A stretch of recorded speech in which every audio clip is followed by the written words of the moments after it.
I don't want to limit myself because I think creativity is not meant to be limited.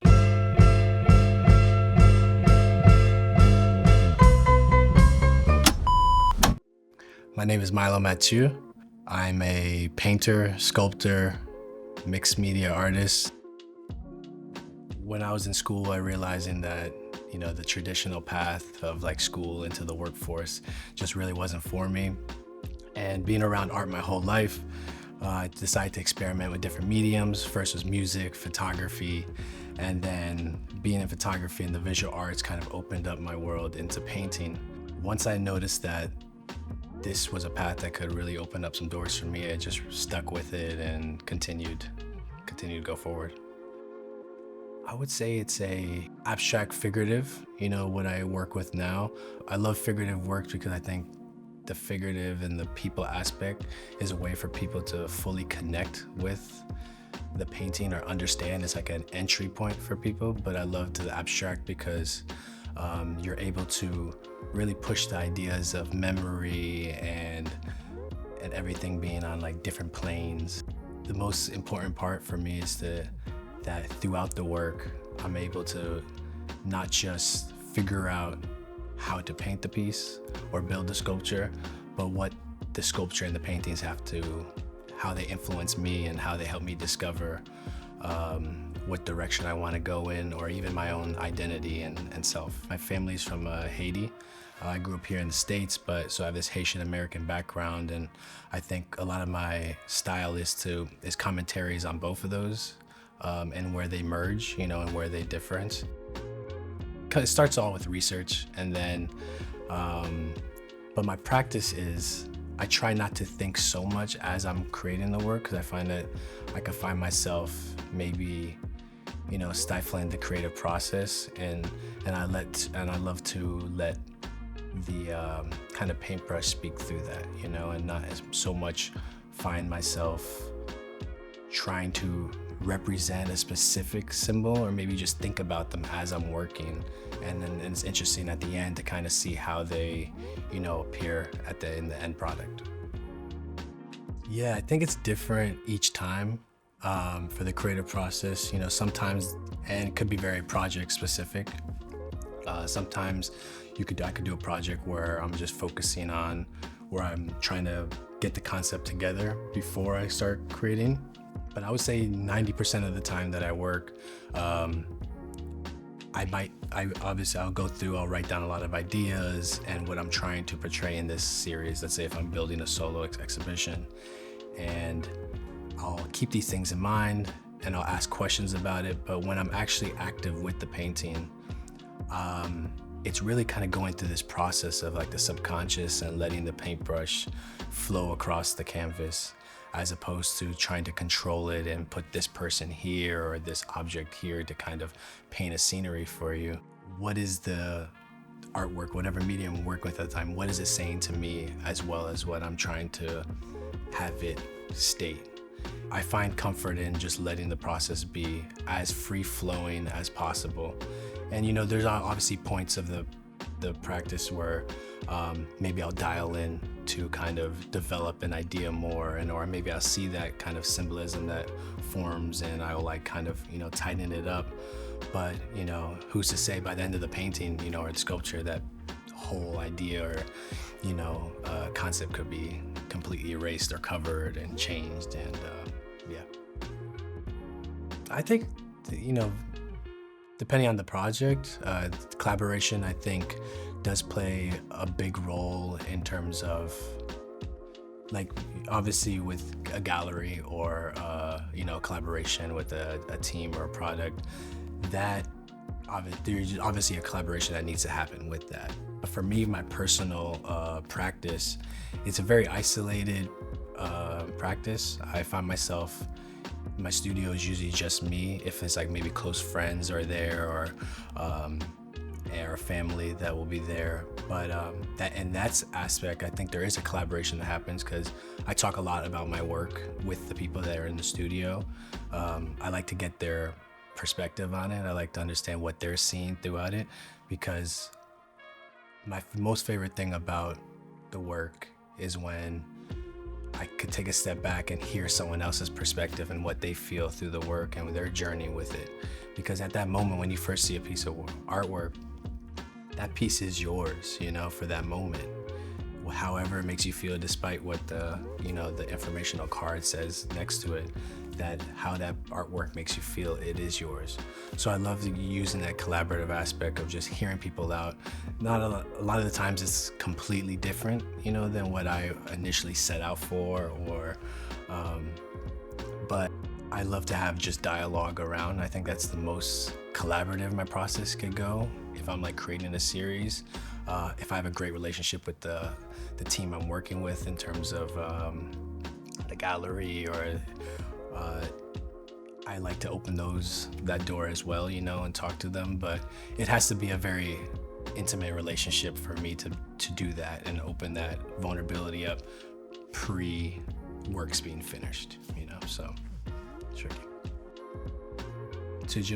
To show that you could do it, I guess. I wouldn't say it's, I'm trying to personally move, the future, the artists that come after me's future. For me, art is just something I'm trying to learn about myself, but I just wanted maybe to show them that, this is a solid platform where you could express yourself in a safe space, and to just, kind of continue doing that, I would say. Just trust yourself. Keep trying. You got to put the time in. Take a second back, not just to always create, but to understand why you're creating. Look at the artists that come before you and understand why it's important that they paved the way for you in a way. And just I would say the biggest advice is just to stay true to who you are despite any outside voices, because we're here to express ourselves and express our stories. Doesn't matter if it's a critic, or doesn't matter if it's a gallery owner or a foundation. No one will know your work more than you can. So just stay true to that and to experiment. You know what I mean? Don't limit yourself to one specific style. Make sure you achieve longevity by different phases, and experimenting I think is key, personally for me. So yeah. I would say maybe David Hammons has always been a huge artist for me. I think he's such a legend, and for the work that he's done over his long career. And I think the fact that he's found himself in these different stages of life, which is like a blessing of like an artist that could, live out so many years, you could kind of see these different moments and these different expressions, and he's been a big one. I think he falls under the conceptual artists as well, but I think another form of art would be, maybe some of the abstract expressionists, like the Lee Krasner is like a huge fan of, I'm a huge fan of, and just the looseness, but also it's also very tight, but very loose, and an expression of just that whole time of abstract expressionist. Something I'm trying to lean a little bit more into, because from my abstract side. It's not exactly for me if I did that type of work, but I truly, I'm enamored with a lot of that, time frame of work. So, yeah. But I started as a mixed media collage artist, especially from photography and painting on my own photographs. And nowadays, when I'm in the studio, I realize I'm kind of taking these steps back home and back to my original process, except it's on a different scale, where I have these canvases and these paintings, and I'm bringing all these pieces of these like fragmented canvas pieces together and collaging them in their own rights onto these panels and canvases. And I think that's where I would like to be for a little bit. I think it's a great topic, especially right now, where a huge topic for me is like erasure of, heritage and culture. And especially, my family being from Haiti, we don't really learn naturally about Haiti's politics or history in the States, even though it has a huge had a huge impact on, American politics and history. And even nowadays, where lessons are being taken out of books or out of classrooms. And I think this idea of this collaging of these canvases and bringing these memories and stories back together in this place and this plane where these works could actually live together and kind of be immortalized is kind of this concept where I'm trying to lean more heavily into at the moment. But ideally I would love to do more. I'm open. I want to do more collabs with. I want to do some type of furniture work. Love to do films. Maybe I'll drop an album one day. No, all jokes. But I think there's endless possibilities, and I want to make sure to keep it that way because for me, a lot of my career is finding these different pockets. I think there's a general voice that expands and goes throughout all these different moments, but I don't want to limit myself because I think creativity is not meant to be limited, and I think there's so many different realms I want to find myself into. So when you ask me if it's possible, where do I see myself, or where the work goes in the future, it's hard to say, but I hope that live a long life and I'm able to try everything, so yeah. Every step of the way, I'm being true to myself, that I'm not straying from any type of true meaning of self. I'm not just commercially going in any direction just because there might be commercial success in that sector or that form. Speaking on my past moments, understanding where I want to go in the future, I would say.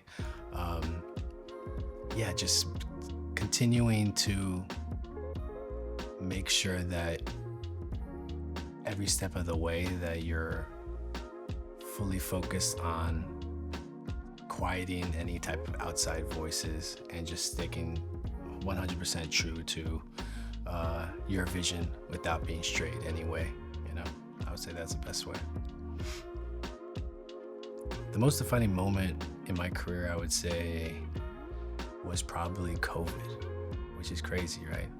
That's a wild statement, but the reason I say that is because the world obviously shut down in March, and I went out to do a residency in Los Angeles. Danny First residency, Libre Studio Art residency. Great residency, great guy, great artist, great collector, and has hosted a lot of amazing artists over the years. And I had this opportunity to go there for a 1-month residency in March 2020. The whole world shut down. Luckily, I was already there, so he allowed me to stay. He cleared out his whole entire schedule for the foreseen future. Me being there for 5 months allowed me to kind of continue to create. At the time, I was working out in my apartment in Brooklyn, in Bed-Stuy. There was no way I was going to be able to produce as much as I could have when I was in LA. It was a 1,500 square foot studio. That was definitely the most defining moment of my career for me. Just because I was working with some galleries before, but that really put me on the map, and it gave me the attention of, I guess you could say the art world, so grateful for that. Yeah, it's crazy to think, that was 5 years ago. It's wild. It's kind of it's wild. Mindfuck. Yeah, and I think it's crazy. What the wild part is that I don't know if anyone else feels this way, but there's this idea of COVID. Since COVID also serves as a timestamp.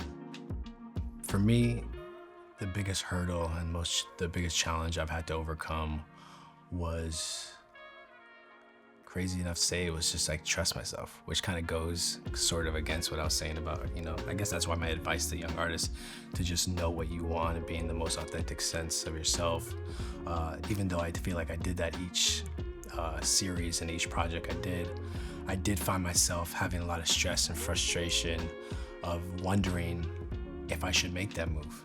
This last series was very successful, but at the same time, this is not what I want to do anymore. I want to make that leap. I want to try that different, medium. And I think that's important, but internally that's always a rough, it's always been a challenge for me because a gallery might be looking for a specific product, and if you don't want to do that, it just brings up tough conversations to have. But gratefully enough, I've aligned myself with some great collaborators that understand me as an artist, but it's still sometimes tough conversations to have. Knowing what I know now, if I look back to my younger self, I would tell him to stop worrying as much, stop planning as much, because everything you planned didn't actually work out, and everything that you weren't even knowing was gonna happen, actually happened. So I feel like for me, it's just focus on the present, focus on the people that were around that might not be around anymore, spend more time in that realm, and instead of worrying or trying to plan your next step, spend that time understanding yourself, faults, advantages, pros and cons, however you want to view it of yourself. Just bask in that and understand yourself more than trying to plan or thinking that you have some type of control over these foreseen events. So what I would want to be remembered for was just an artist that continued to, or just a person, actually, let's just start at that followed his intuition, was very authentic despite any type of situation or error that was going on around me. I stayed true to myself, and that maybe I inspired someone else to do that, or I inspired someone else to make a risk. For me, if I can inspire one person, that's success for me, So I think that's what I would hope to be able to remember for. It would be with the late Edouard Glissant, which is a Caribbean philosopher and writer, specifically from Martinique. And I've recently just kind of dived into a lot of his readings, and I love the idea of a lot of times when you read about philosophy in school, you learn about more like Greek philosophy or European, white-centric philosophers. So when I was introduced to him, it was very important for me to kind of understand his point of view, and seeing how the Caribbean has completely affected, and the relationship between the modern Western world and the Caribbean and Africa, and holding true to that sense. And I think he would also love rum,